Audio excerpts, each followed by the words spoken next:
Hello everyone, আসসালামু আলাইকুম। It's me Mumtahina Rashad and welcome to my another video. So আজকে হচ্ছে আমি এই ড্রপের বক্সটি দিয়ে একটি শোপিস বানাবো। সো ফার্স্টে কাট করে নিলাম এবং বাড়তি অংশগুলো সুন্দরভাবে সমান করে নিলাম। অ্যান্ড দেন হচ্ছে এই গ্লুর সাহায্যে র্যাপ করে নিব সাদা কাগজে। অ্যান্ড দেন আমি আমার কিউট হাইলাইটার বক্স থেকে পার্পল কালার নিয়ে ডিজাইন করে নিচ্ছি। সো আমি লম্বা লম্বা করে করেছি, আপনারা আপনার পছন্দ মতো ড্রয়িং করে নেবেন। সো আমি এটা পুরোটা করে নিলাম। অ্যান্ড দেন হচ্ছে আমি আমার কালার পেপার দিয়ে ব্লু কালারটা দিয়ে কিছু কিউট কিউট ফ্লাওয়ার বানাবো। ফ্লাওয়ার বানানো প্রথমে হচ্ছে কাগজটাকে লম্বা করে কাট করে নেব। অ্যান্ড কাট করার শেষে হচ্ছে এগুলোর বাড়তি অংশগুলো আমি সুন্দর করে সমান করে নেব কেটে।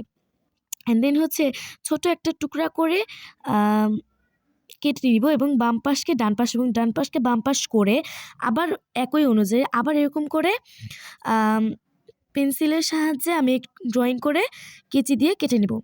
সো দেখুন একটা সুন্দর ফ্লাওয়ার হয়ে গেছে। এইভাবেই আমি অনেকগুলো ফ্লাওয়ার বানিয়ে নিব। ফ্লাওয়ার বানানোর শেষে হচ্ছে আমি আগে থেকে এখানে বোথ সাইড টেপ লাগিয়ে রেখেছিলাম। তো এখন আমি ফ্লাওয়ারগুলো লাগিয়ে দিয়েছি। মাঝখানে একটি পড়ে গিয়েছিল। আমিও আবার উঠে আবার লাগিয়ে আমি আমার মন মতো ফ্লাওয়ারগুলো লাগিয়ে নিচ্ছি। আপনার যেখানে ইচ্ছে সেখানে লাগাতে পারেন।